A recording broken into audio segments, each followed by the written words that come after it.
Boa noite, chegamos, o Trocando Ideias chegou direto de Cachoeira Paulista, ao vivo nessa quarta-feira. Você que está vendo a gente aí no domingo, né, na reprise, não tem problema, é muito bem-vindo também, né, porque nós estamos chegando de qualquer maneira. Eu encontro sempre algumas pessoas que, aí elas falam assim, nossa, estou gostando tanto do seu programa. Eu falei, nossa, você fica acordado até essa hora? Não, eu assisto no domingo. Então, ó, vale a pena, não tem problema. O importante é estar aqui conosco. E você que também assiste na reprise, também pode participar, né? Assim como eu falo aqui para você mandar a sua pergunta, porque esse programa só existe com a sua produção, né? Porque a gente está aqui para ajudar a esclarecer, tirar dúvidas, orientar, né? Então, você também que está assistindo a reprise, também pode mandar através do Instagram, porque nós temos sempre, ou nós mesmos, ou a nossa equipe, está ali acessando o Instagram do programa e já recolhendo as perguntas, que às vezes não estão ao vivo com você no domingo, mas na outra semana elas irão ao ar. Combinado assim? Então mande lá, no Instagram, @trocandoideiascn, @trocandoideiascn. Mande a sua pergunta enquanto a gente vai fazendo as apresentações aqui, que eu quero já, daqui a pouco, lê-la aqui no nosso plasma, para a gente poder já ir trocando essa ideia. Ivana Brandão, muito bem-vinda. Boa noite, minha companheira Carla. de missão aqui. Estamos aqui começando mais um Trocando Ideias, hoje bem acompanhadas, bancada feminina. Bancada feminina alegria. é sempre maravilhosa, né? Isso mesmo. A gente está hoje fazendo um revival. Ah! Quase que eu não entendi. Aqui conosco a Elaine, gente. É que eu que sou mais idosa. Nada disso. Mas assim, mais experiente, vamos dizer assim, na televisão, né? Já tive a graça de trabalhar com ela, que é a Elaine Ribeiro, que é psicóloga, né? Ela trabalha conosco aqui na Canção Nova de uma maneira especial na associação, com a formação dos nossos pré-discípulos, discípulos e nós tudo também, porque eu já tenho um monte que já passou na Amanda. E muitos anos ela fez Trocando Ideias aqui. Vocês lembram disso? Alguém lembra da Elaine aqui? Eu lembro. E o Ricardo Sá também deve lembrar e tantos outros. Luzia, professor Felipe. Quem passou pelo Trocando Ideias lembra da nossa querida Elaine. Bem-vinda de volta. Obrigada, boa noite. É reviver mesmo, né, Carla? Pelo amor de Deus, faz tempo. Acho que de 2009 até quando o programa teve uma pausa, né, que ele não encerrou, a gente esteve aqui na Canção Nova, de fato, passando com muitas pessoas, e muitas pessoas perguntavam, vai ter o programa de novo? E quando voltou, foi uma alegria para muitos, né? Saber que Trocando Ideias estava no ar e obrigada mais uma vez por estar com vocês. Aí, queremos contar várias vezes aí com a Elaine durante o ano, hein? Obrigada. Vamos ver, né? Vocês também vamos alimentando aí, porque é muito conhecimento. Não vou nem ler o currículo da Elaine, porque não vale a pena, porque ela tem 325 mil cursos aí agregados. Então, importante é que ela é boa, é eficiente, está aqui conosco e é do coração, está aqui conosco na Canção Nova. É tão bom, né, Ivana, quando a gente vê assim. E eu acho isso fantástico, a Elaine, eu acho que ela é uma precursora, vamos dizer assim, aqui na Canção Nova nesse sentido, quando a gente fala, porque como somos comunidade, né, uma comunidade católica, mesmo a fundação, né, mas ela é devocional, não adianta, ela tem, né, ela traz esse traço, né? Essa característica. Então, às vezes acham que tudo é no espiritual.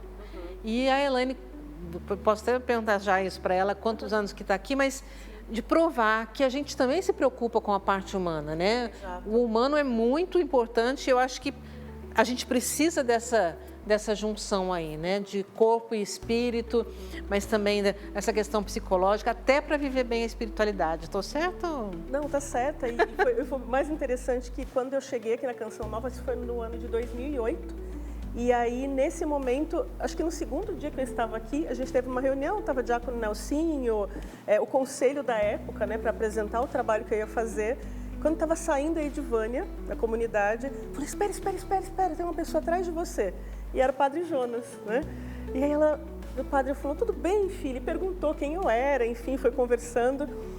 E ele falou, o que ela vai fazer, Divana? Ela é psicóloga. Ele olhou para minha cara assim, psicóloga? E aí o padre assim, o que ela vai fazer? Ele, você é psicóloga, filha? E já havia, claro, uma preocupação na época sobre a questão da saúde mental. Nós não somos só fé, né? Então somos um conjunto de coisas que nos compõem, né? E a saúde mental é uma delas, né? E precisa ser pensada também no meio religioso, né? E você tem muito essa característica também da questão corporativa, né?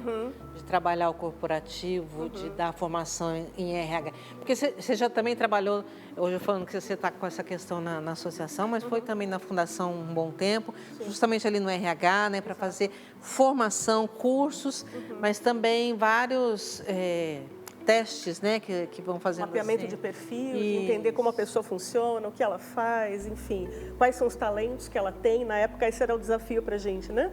Entender na comunidade quais eram as características dos membros e o que eles tinham, enfim, de potencial, né? E poderia ser desenvolvido, até para dar o melhor na evangelização, né? Então, esse era o propósito na época. E estou feliz aqui até hoje, graças a Deus. Que bom, né? Que ótimo. Que bom. Estamos aí. A gente está vivendo o Janeiro Branco, né? Que é também essa preocupação com a saúde mental e que eu sempre disse isso, a Elaine deve lembrar disso, que psicólogo, psiquiatra não é médico de louco, é para a gente não ficar louco.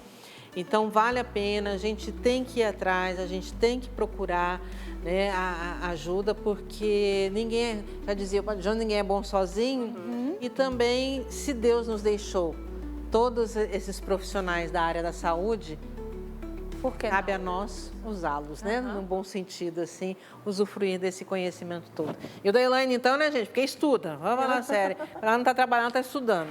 Até cansar, só de olhar para ela estudando. Mas, graças a Deus. E, então, vamos lá, já temos pergunta ali. Estamos vivendo aí o final do Janeiro Branco. Por que ele é chamado assim? E essa conscientização é importante? Sim, então, desde alguns anos para cá, a gente tem tido meses temáticos, digamos assim. Então, como funciona essa coisa?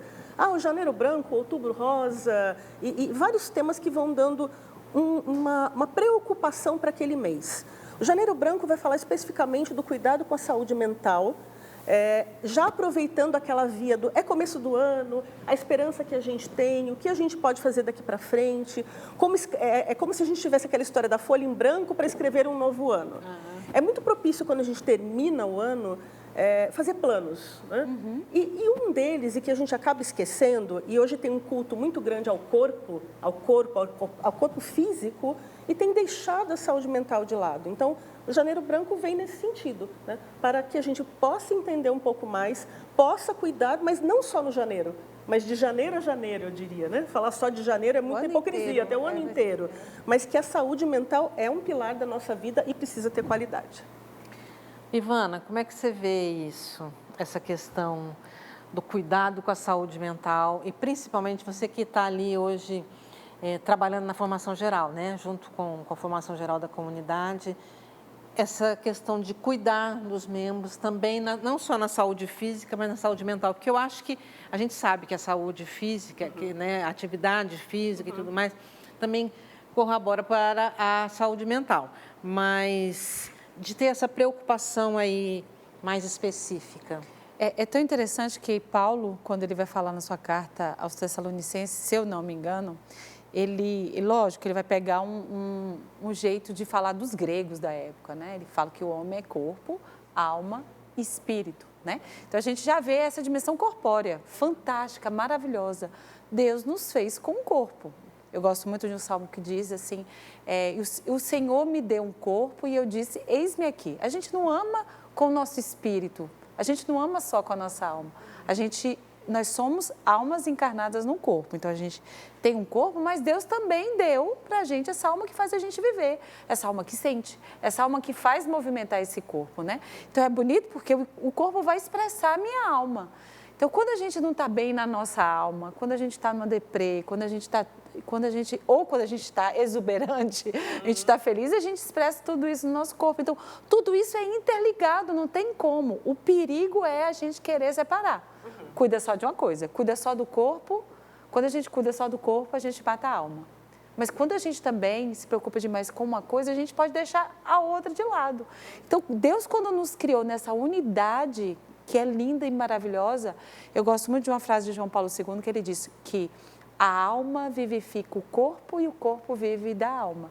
E o espírito é o quê? É esse lugar de encontro, né? O espírito eu já vi uma vez um padre explicar, é como se fosse essa janela do nosso encontro com Deus, esse lugar onde Deus habita. Então, o homem é feito de tudo isso. Por isso, essa preocupação da gente, sem dúvida, né? Fazer esse lugar de intimidade, o espírito, cada vez mais se alimentar de Deus, porque cada vez mais Deus vai revelar para essa pessoa o que ela é. E o que ela está ali na alma, né? Está ali nesse lugar. E ali, essa alma que vai vivificar o corpo vai dar a essa pessoa a capacidade dela se entregar. Né? Se entregar para nós dentro de uma vida oferta a Deus, a serviço da evangelização, ao serviço da igreja, mas uma mãe ofertar sua vida ao seu marido, o pai aos seus filhos, à sua esposa, um jovem que tem coragem de assumir uma profissão super bacana, super legal, que é chamado mesmo qual é a profissão que a gente não é chamada da vida, né? Qual é o lugar que a gente não é chamada da vida? Então, ter esse domínio próprio que vem da conjugação dessa unidade. Eu gosto de ver assim, essa unidade que Deus fez. Uma vez, uma pessoa falou para mim, o ser humano limitado, a gente disseca as coisas, mas a gente disseca na medicina, né? Você vai lá, estuda os sistemas digestório, circulatório, para a gente entender melhor. Mas o homem é algo inteiro e que influencia, né, Elaine? Sim, essas coisas entram em equilíbrio. Eu acho que a grande questão que a gente tem vivido não dá para pensar numa pessoa que só está na igreja, na escola, no trabalho, na família. Não dá para pensar em um homem que só trabalha. Eu brincava outro dia aqui, né? Falei, gente, quando você vem para cá, você vem com um combo, né? Então, você vem com os teus problemas, você vem com todas as suas preocupações e por aí vai. Então, separar é o começo da loucura. Quando a gente separa, a gente começa a viver a loucura, porque não dá para separar, somos um só. E harmonizar isso. E harmonizar isso que é importante. Um desafio, né? Como dominar a ansiedade e encontrar sentido para a vida? Vamos lá. Se a gente pensar na ansiedade, parece que hoje tudo é ansiedade, né? Tudo é ansiedade. Tudo é ansiedade. Não. Isso, não, calma, né? A gente precisa pensar qual é o tamanho da preocupação que a gente tem dado para cada coisa a cada dia. Então, primeiro, como você tem conduzido a sua vida? É muito importante quando você sente essa questão da dificuldade, por exemplo, de ordenar a sua vida. Estou ansioso. Pergunte-se primeiro, né? O que te deixa ansioso? Eu me ocupo de muitas coisas que muitas vezes nem existem. Se isso está acontecendo com você, talvez você está criando situações ansiogênicas. Claro que existem pessoas que biologicamente trazem consigo a ansiedade. Então, naturalmente, elas reagem de uma maneira diferente. Né? Tudo é mais agitado, então ela já traz ali aquela dose. Agora, quando você está muito perdido na vida, talvez você esteja criando um estado ansioso para você. Você já deve ter visto situações, Carla, Ivana, a pessoa te conta uma situação e daqui a pouco você fala assim, qual dessas coisas que você me contou que já aconteceu? Em que vez ela aconteceu? Não, nunca aconteceu. Então, por que você dá esse nome de preocupação para essa situação? Então, isso é um ponto importante. Então, quando a vida está muito bagunçada, respira, tenta silenciar, que é uma dificuldade que a gente tem hoje em dia. A gente nunca consegue parar e estar focado em algo, né? Mas silencia e começa a nomear as coisas. Nomeia. Se necessário, se a cabeça está muito agitada, escreva. Parece que eu perdi o gosto pela vida, ou minha vida não tem uma lógica. Ei, o que está faltando? Ou o que está sobrando, né? Porque às vezes, está sobrando o celular, está faltando leitura, está faltando espiritualidade. Então, tem pontos aí de falta nessa vida. E isso muitas vezes nos deixa ansioso, né? E eu acho que uma coisa interessante é aceitar as coisas como elas são, né?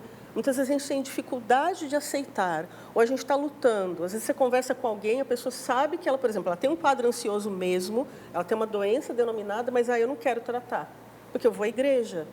Não, mas eu não vou tomar remédio. Então, você prefere sofrer? Não é medicar tudo, né? Mas eu acho que é dar nome às coisas e viver algo que a gente não está vivendo hoje em dia, que é importante, que é viver o agora. Então, aqui, agora, o que eu estou vivendo, eu, Elaine? Eu estou com a Carla, eu estou com a Ivana, eu estou num estúdio. O que vai vir depois? Depois é o depois, que vai terminar daqui a um tempo. Às vezes a pessoa está aqui preocupada com o que vem daqui a pouco, e ela não está aqui. Sim. Então, você está ficando ansioso. Eu não consigo estar inteira com a Ivana aqui do meu lado. Eu não consigo estar inteira com a Carla. Eu estou pensando em algo que poderá, Poderá. Uma pré-ocupação. Exato. E eu não me ocupo daquilo que é importante, verdade, daquilo que é verdade. E a verdade está acontecendo aqui nesse momento. Então, é filosófico, mas é algo para a gente refletir. A gente não tem parado para pensar. Eu queria completar uma coisa que ele na frase diz, né? E como encontrar sentido à vida? A gente sabe que o sentido, né, principalmente nós, pessoas humanas, a gente sempre encontra sentido fora da gente. O sentido nunca é encontrado a gente olhando para o nosso umbigo, né? Porque a gente foi criado para o sentido ser achado fora de nós. Como? Como é maravilhoso quando a gente exerce valores criativos, quando a gente cria, tem capacidade de criar, capacidade de fazer o bem, capacidade de amar alguém além da gente, né? Mesmo sendo difícil muitas vezes, porque feridos, machucados, muitas vezes por dificuldades, mas de se relacionar, de procurar amigos, fazer amigos. Então, muitas vezes o sentido não está dentro da gente, o sentido está fora, né? Eu lembro muito de uma frase de Madre Teresa de Calcutá, que ela falava muito assim: Senhor, no dia que eu precisar de consolo, me dê alguém para consolar. No dia que eu tiver fome, me dê alguém para alimentar. No dia que eu me sentir triste, me dê alguém para alegrar. E quanto isso, de fato, né, alimentava e dava sentido à vida. Então, se a gente pudesse sair um pouquinho, né, desse umbigo que muitas vezes a gente fica ali olhando, e se a gente pudesse olhar um pouquinho para o lado. Esses dias eu conversei com a pessoa e que ela falou isso para mim assim: Ivana, é impressionante. Quando a gente entende que tem gente que sofre mais do que a gente, quando a gente entende que tem gente que carrega dores maiores que a nossa, e quando a gente se coloca do lado para escutar e para entender, o que a gente vive fica pequenininho, né? Então é importante também a gente entender isso, principalmente a gente vive um momento de sociedade onde a gente é muito voltado para o eu, o egoísmo, o egocentrismo, né? A gente já tem que ir para o intervalo? Meu pai. Essa tristeza sempre, né? Mas eu quero já deixar aqui no ar. Primeiro, o desafio para você mandar aqui a sua pergunta, né, através do @TrocandOideiasCN no Instagram.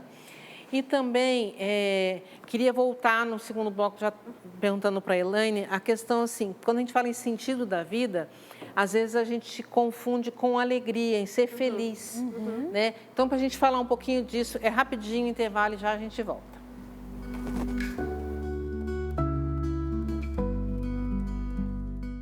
Estamos de volta aqui, gente. Eu digo para vocês que, olha, os intervalos aqui são fantásticos nesse programa, viu? A gente tem sempre uma novidade e volta animado, né? Mas vamos aí, só para não perder o meu raciocínio aqui. Nós saímos para o intervalo falando a questão do sentido da vida, a felicidade, né? A alegria. Só tem sentido quando você está alegre. Isso tem a ver?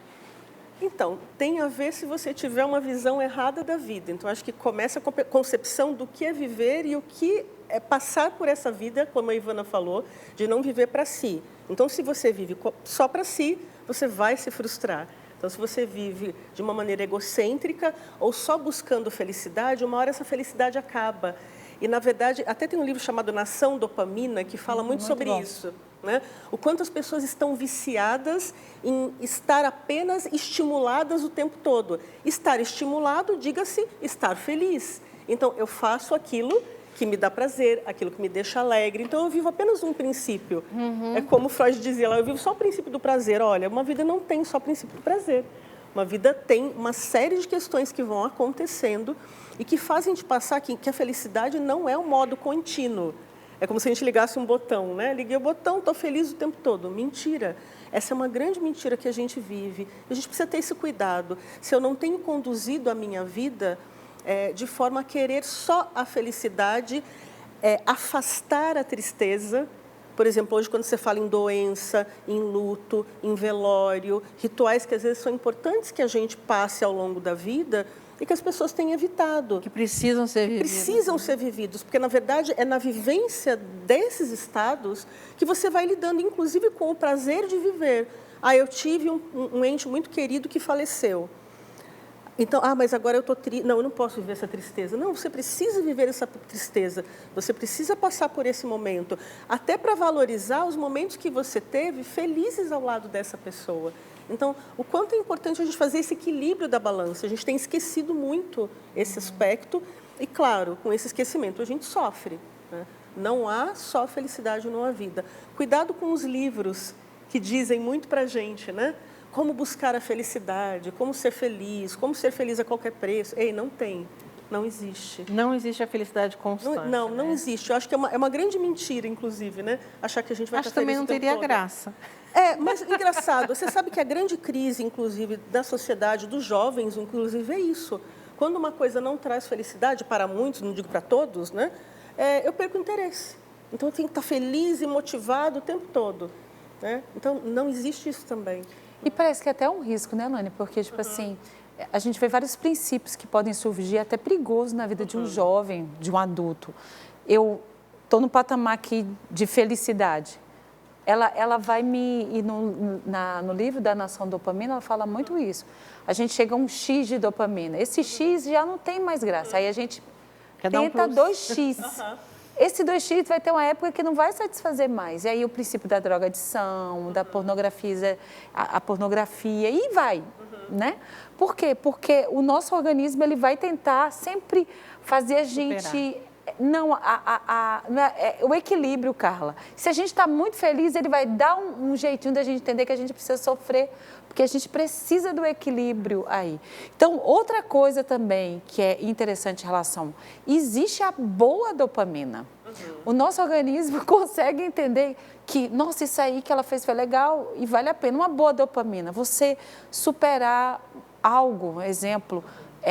eu não ando, eu tenho dificuldade de fazer um exercício físico. Eu vou ali e vou conseguir. Nossa, eu tenho dificuldade de ler, mas eu vou ler hoje 10 folhas de um livro. Quando a gente termina, a gente fala assim, nossa, me superei.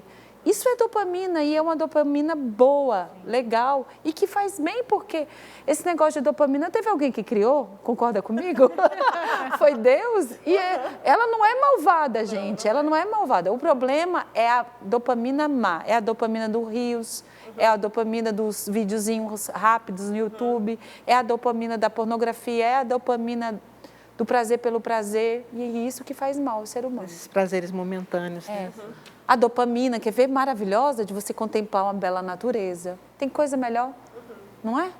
Um pôr do sol, e não precisa ser muita coisa não. Vem aqui na Canção Nova, no fim da tarde, ver o pôr do sol do Pai das Misericórdias e o nascer, tanto do lado de cá quanto do lado de lá, é fabuloso. O ano passado a gente teve o Janeiro Branco aqui com os colaboradores e eu estava dando aqui algumas palestras, né, com grupos. E aí eu perguntei para um grupo, né, falei assim, o que dá prazer para vocês? O que faz sentir bem, dá um alívio? Ainda brinquei, um alívio na cabeça, né? Aí uma senhora falou, pescar lá no rancho, pescar um peixinho, bater papo. E eles foram trazendo coisas tão simples, né? Estas coisas simples, o excesso de dopamina faz com que a gente perca essa visão. Então, você precisa de muito, você precisa de algo extraordinário. Por isso, um cuidado quando a gente ouve aquela frase, você precisa viver o extraordinário. O extraordinário é acordar hoje de manhã vivo. Exatamente. O extraordinário é estar aqui pleno, quase 11 horas da noite, e estar conversando com vocês. Isso é extraordinário. E a gente tem perdido esse valor, que é muito importante. Ótimo, vamos lá. As pessoas estão viciadas em dopamina constantemente? Na verdade, a gente tem tido hoje um movimento que eu acho que é importante, assim, de muito incentivo, por exemplo, a consumo rápido, a tudo rápido, tem que acontecer rápido, e tudo perde a graça muito rápido. Esse é o vício da dopamina constante, né? Então, a gente está se acostumando muitas vezes a ter uma resposta rápida, e nem tudo vem rápido. Por que às vezes o seu filho tem dificuldade em sentar na frente, na mesa, né, colocar a cadeira e ler um livro? Porque não é rápido. Ele fala, não, isso aqui eu procuro em 2 minutos, eu acho. Só que você não fixa da mesma maneira que você lê. né? E logo, logo perde a graça. Então, é isso que a gente tem perdido ao longo do tempo. Você falou isso, eu lembrei aqui agora. É que ontem eu e o Cleto vivemos uma experiência fantástica. Histórias de Carla. Nós fomos num almoço comemorativo aqui na comunidade e na mesa sentou conosco os filhos da Ivana, os 3. Né? O Davi Ângelo, a Marie Sophie e a Inês. E o Cleto, curioso como é, começou a perguntar e questionar os meninos sobre a inteligência artificial. Aí você falando isso, eu fiquei lembrando que a Marie Sophie disse que ela já educou a inteligência artificial dela para responder do jeito que ela quer, com a linguagem, com a idade que ela tem, até os emojis e tudo mais. Só que o que ela faz? Ela tem também um outro lá que vai transcrevendo aquilo que ela vai falando.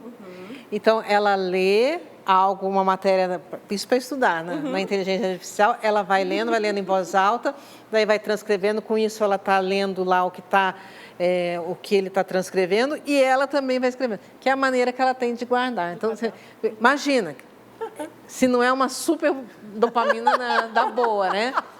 E, meu Deus, como é que ela conseguiu? O Cleto ficou assim, maravilhado, ele ganhou de honra.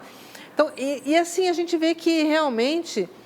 Aí a gente entra nas duas coisas, na dopamina, e um outro assunto que eu acho que a gente, às vezes, discute muito com a questão da internet.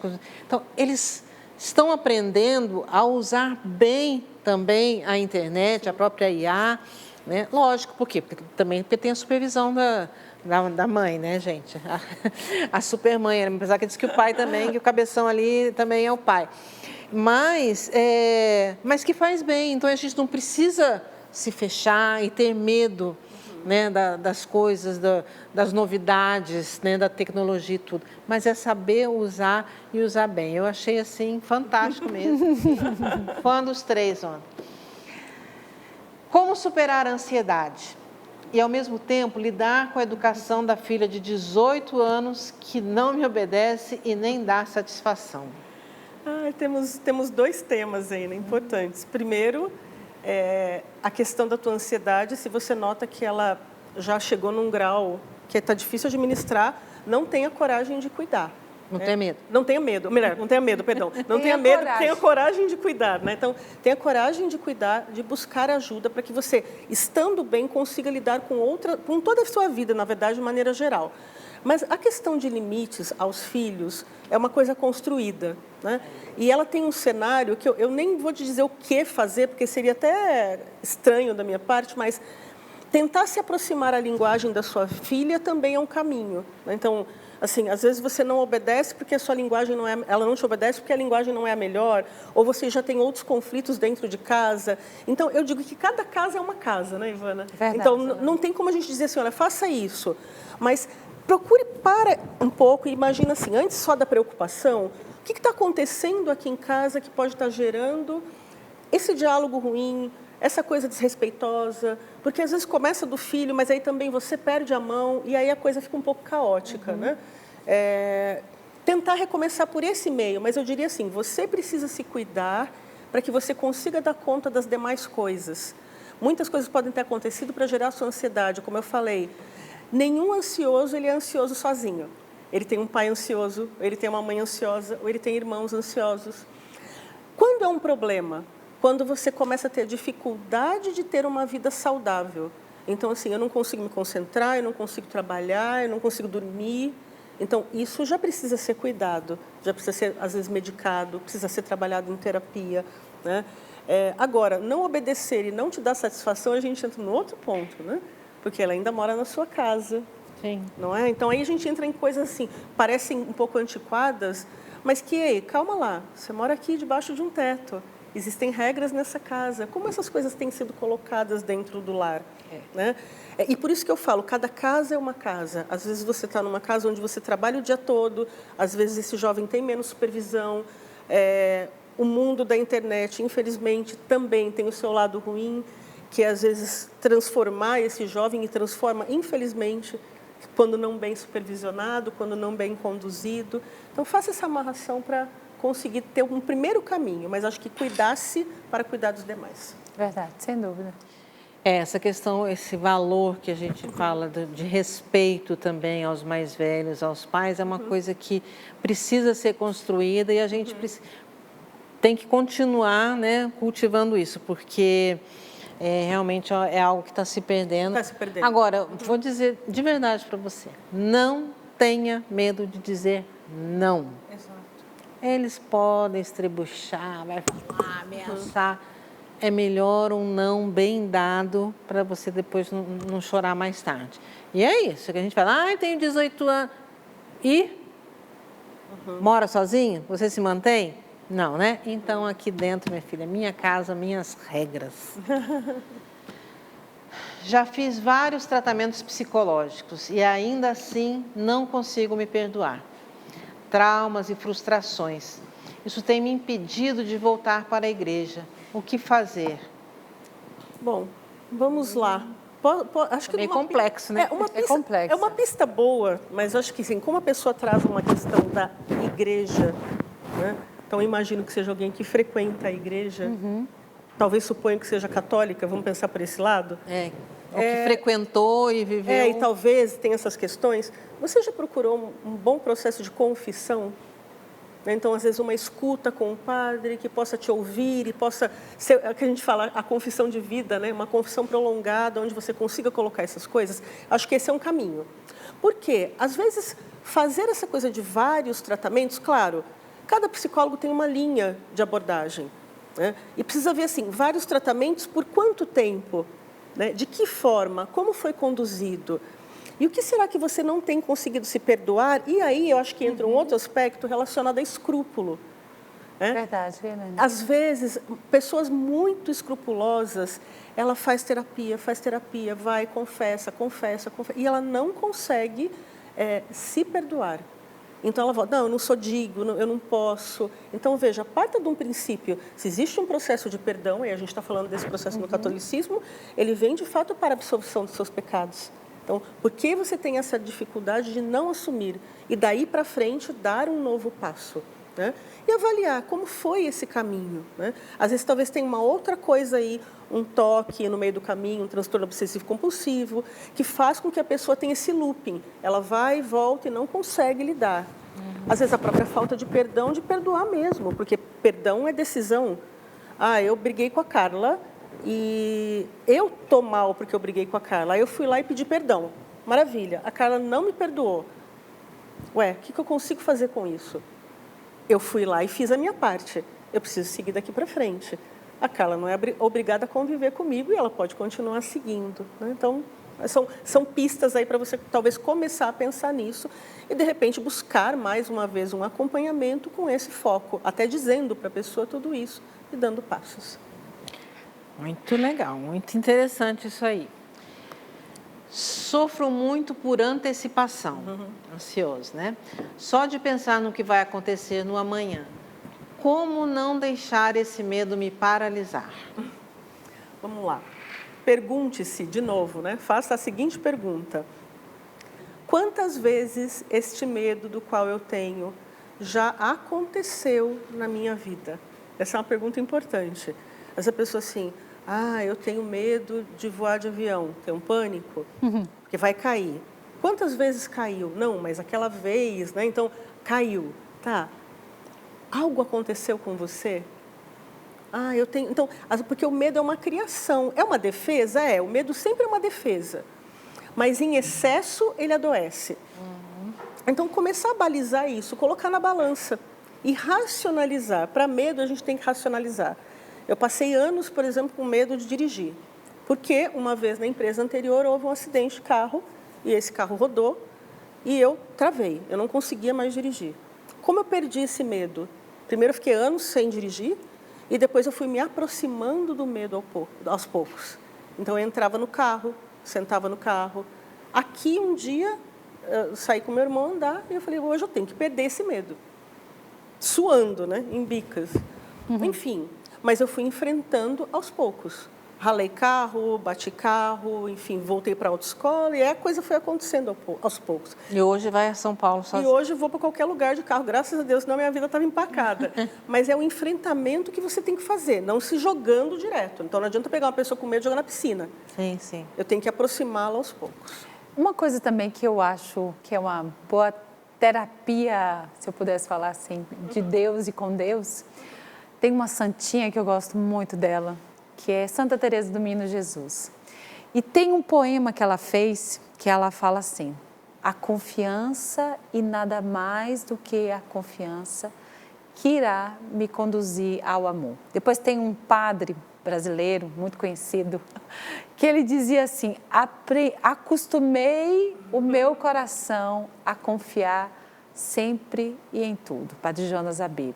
Então, de fato, né, a gente precisa entrar numa relação com Deus para a gente deixar de se preocupar, né, de se preocupar com o amanhã. Então, a gente saber que, de fato, a gente tem um pai ali, um pai com letra bem maiúscula, que é amor e misericórdia. E quando a gente entra numa relação com Deus e quando a gente dá passos de confiança, eu posso dizer para você que a gente experimenta esse Deus que se antecipa, né? Ele faz as coisas antecipando por nós, Ele cuida de nós. Eu vivi uma fase um pouquinho, não ansiosa, mas assim agitada, né? Eu sou agitada.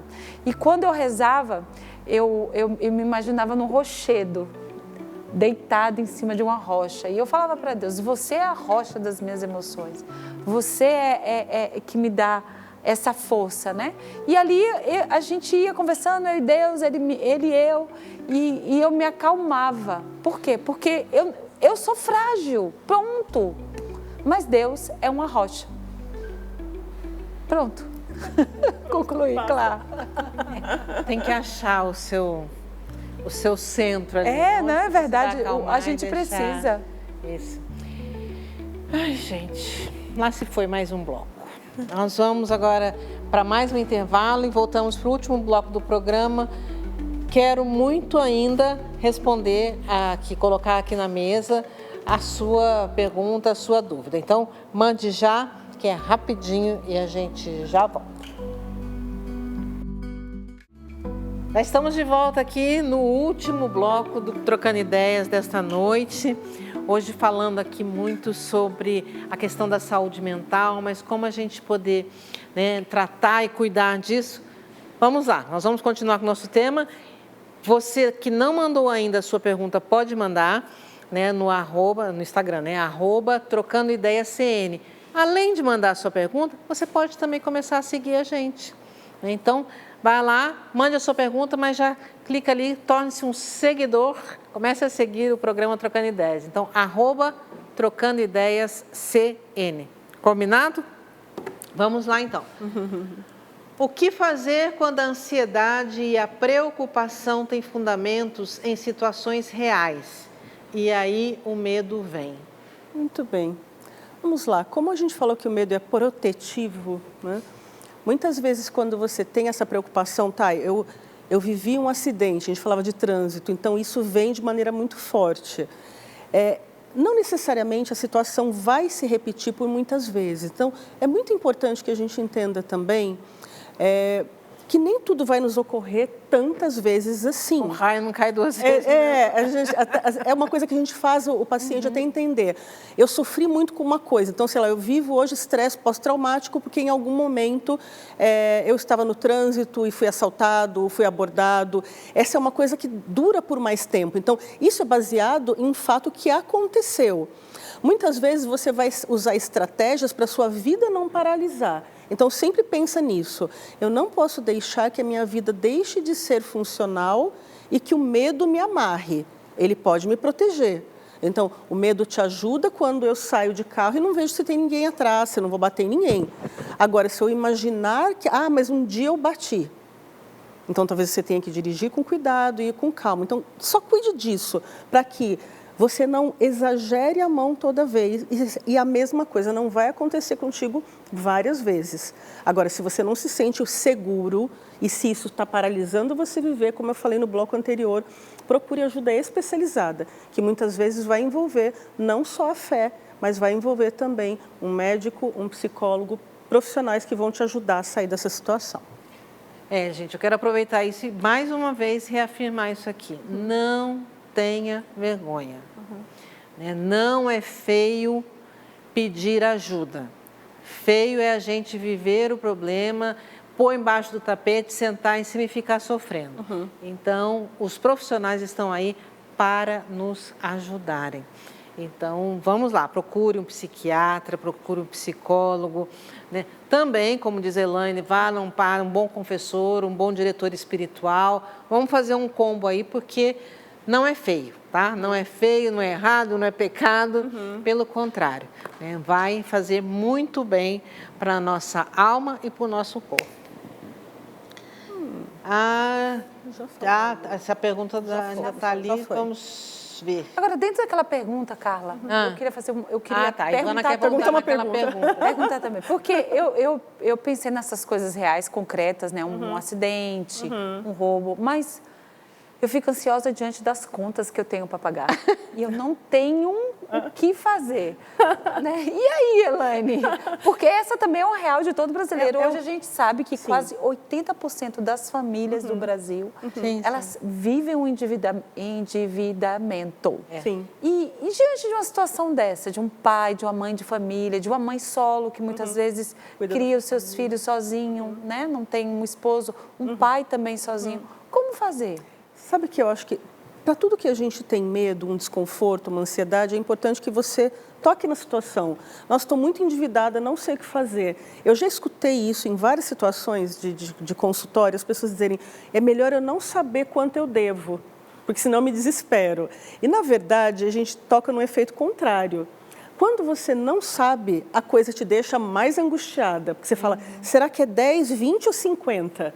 Então, a melhor coisa quando você está nessa situação é, eu vou colocar no papel. Eu preciso saber quanto eu ganho, quanto eu devo, o que está acontecendo, para daí começar, talvez, a fatiar essa coisa.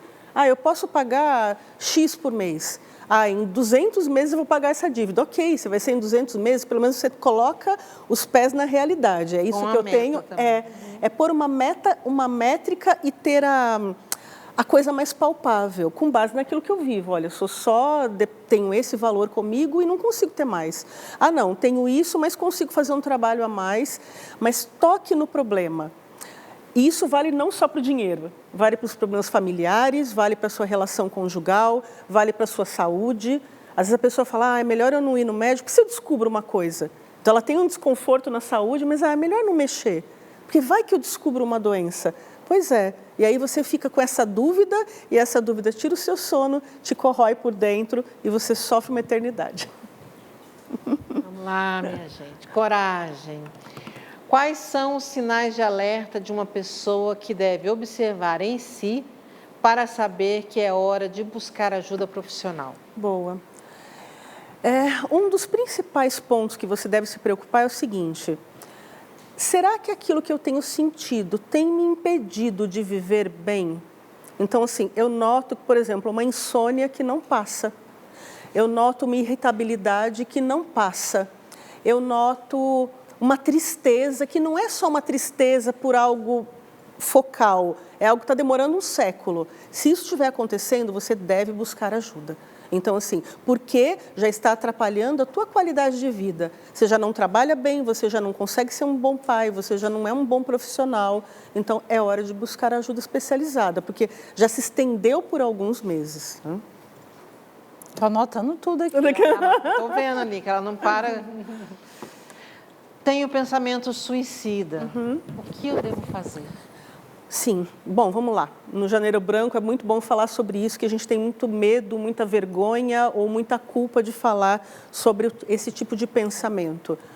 Busque ajuda agora. Então, você mandou essa pergunta e eu te digo aqui, né, de frente para você que está lá em casa, busque ajuda com um profissional da psiquiatria, busque ajuda com um profissional da psicologia, porque você precisa de um suporte para conseguir lidar com isso e é possível lidar.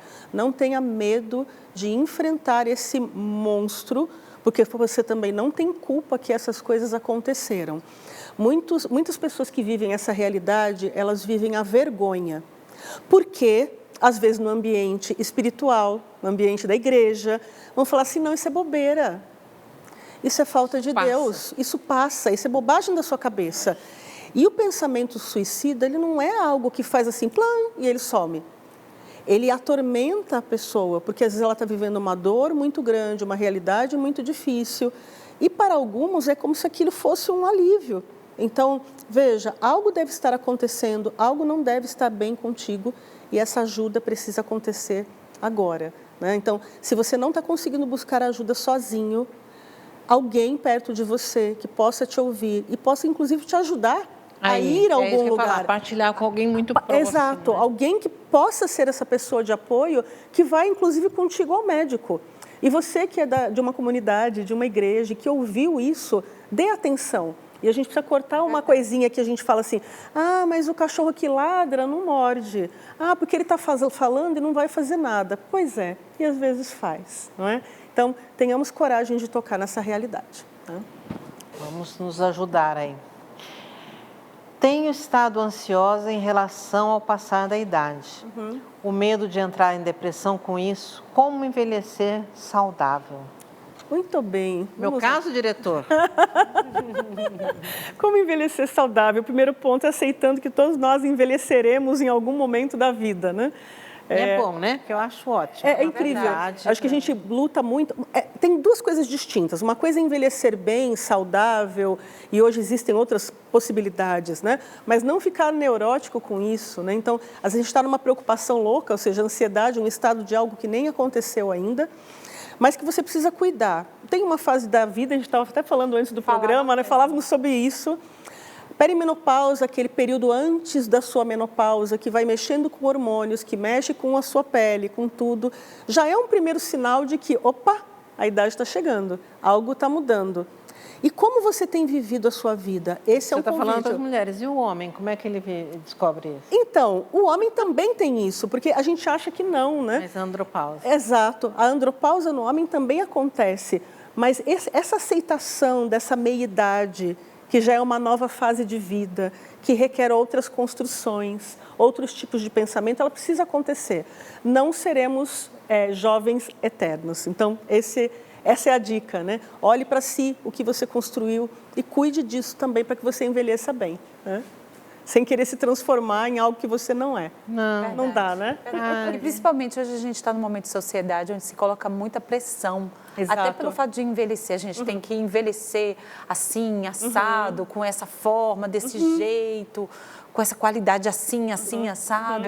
A pressão até não tem que comer... Não que a gente não deva comer bem, gente, tem que comer bem. Mas é uma pressão, é uma pressão. Você só pode comer assim, só isso, porque você...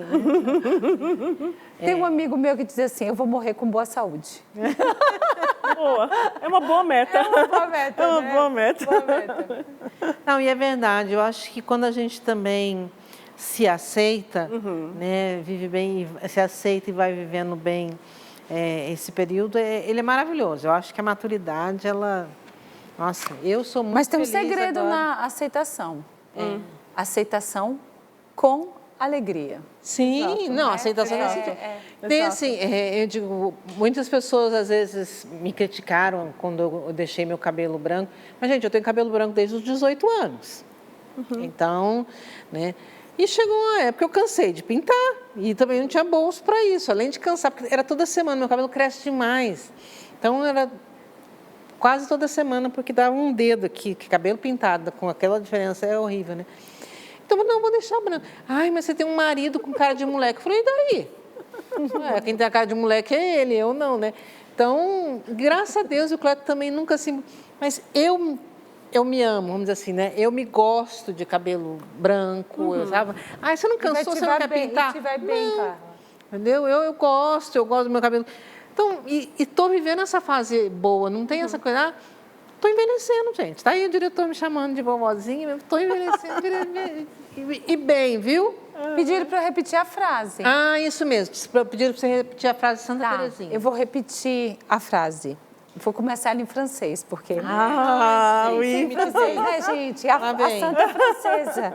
C'est la confiance, et rien que la confiance, qui ira nous conduire à l'amour. Agora em português. É a confiança e nada mais do que a confiança que vai nos conduzir ao amor. Muito bom. Confiança. 5 minutos. Nos conduz ao amor. O que fazer com a dificuldade de desabafar? Até mesmo de me abrir com o profissional da psicologia. Tem uma pergunta aí, vou emendar já. Vamos lá. Tá. Tem 2 pontos. Primeiro, como você lida com a situação de estar num psicólogo. Tem pessoas que não aceitam, embora estejam quase ali forçadas no profissional da psicologia. Às vezes ela não se identifica com o profissional da psicologia, isso pode acontecer. Não tem empatia. Não tem empatia, não se sente à vontade, enfim. O nosso esforço é sempre permitir, fazer com que a pessoa traga o máximo de si, né? E tem pacientes que são maravilhosos, né? No primeiro atendimento ele já bota tudo na mesa e fala, isso aqui que eu tenho. Então esse a gente sabe que vai trabalhar bem. Outros não, você vai puxando... Passam anos. Passam anos ali para você conseguir tirar. Então a técnica muda, o profissional muda. Mas eu pergunto também da sua permissão. Porque às vezes para a pessoa é muito vergonhoso, né? Eu não sei, a Carla tem uma outra pergunta junto dessa, já pode complementar, Carla, vai. Não, é nisso mesmo que eu vejo assim, às vezes a gente critica várias pessoas, mas fulano faz terapia tantos anos e não muda. Mas assim, eu penso que a premissa para eu fazer terapia, eu tenho que querer, eu tenho que saber que eu tenho, né? Que eu tenho que querer. E quem faz a terapia sou eu. Porque senão eu vou lá e eu conto para você o que eu quero. Exato. E não aquilo que eu sou. Exato. Não é? Ou você espera, então tem uma coisa de expectativa também, Carla. Às vezes a pessoa ela tem uma expectativa que o psicólogo vai dizer tudo o que ela tem que fazer. Não é evidente? Então, exato. Não, mas às vezes isso é muito frustrante, porque assim, não, você não vai me dizer o que eu tenho que fazer? E ele não deve dizer o que a pessoa vai fazer, porque a vida não é do psicólogo, é o paciente que está ali. Mas ele pode orientar, olha, talvez tenham alguns caminhos, tá? Então, dica aí para a gente pensar. Então é isso, sejam verdadeiros, vamos ser verdadeiros na terapia, porque prejudicados somos nós mesmos. Tenho 15 anos e tenho sofrido com ansiedade e começo de depressão. Tomo remédio, mas sinto que não estou melhorando. O que devo fazer para melhorar? Então, vamos lá. Primeiro ponto que você vai fazer, relatar para o médico, não sei se alguém te acompanha, que você não tem sentido melhora. Às vezes não é o melhor medicamento para você, eu não sei há quanto tempo você faz tratamento, então isso é importante. Nem todo mundo reage ao medicamento da mesma forma. Então, às vezes, um medicamento para mim faz bem, para a Carla não faz. Então, esse ajuste, ele é importante. Associado com isso, a gente precisa também entender a tua história de vida e quais são as coisas que podem estar levando a isso. Porque, às vezes, só a medicação não muda comportamento e não muda situação. Então, às vezes, a terapia, ela entra nesse processo, na combinação de mudança e o remédio quando a situação é muito difícil. É um combo. É um combo. Ficar bem dá trabalho, mas vale a pena. Tá? E essa questão do remédio é muito importante também. Eu sempre com as minhas historinhas, né? Então, eu tenho um diagnóstico de distimia, que é uma depressão constante, então eu já sei que eu tenho que tomar remédio o resto da vida. Né? Uma dosagem menor, mas está aí, eu já acostumei, gente, está ali, Deus deixou, vamos tomar. Mas esse mesmo remédio, às vezes, uma vez mudou o nome, o laboratório, e começou a me fazer mal. Né? E aí o médico descobriu que era um dos componentes ali, porque para fazer, aí entra a farmácia, né? Para fazer o comprimido, você, até talco tem ali, né? Talco, e que uma daquelas composições ali me fez mal, mas o remédio era o mesmo. Então, a gente precisa estar atento e fazer essas experiências e relatar. Né? Não é porque eu estou passando, vou parar, viu? Exato, é pior. Vou parar de tomar remédio porque não está me fazendo mal. Não, não é para fazer mal, é para fazer bem. Então, vamos partilhar aí com o médico, que ele está aí para ajudar a gente nesse sentido mesmo. Já me mandaram embora, daqui a pouco eles vão mandar a ambulância atrás de mim aqui. Mas, gente, foi ótimo. Muito obrigada, Elaine. Obrigada. A primeira dessa nova fase de muitas, se Deus quiser. Ivana, estamos aí firmes e fortes, né? Graças a Deus. E o programa Trocando Ideias fica por aqui. A gente se encontra na próxima semana.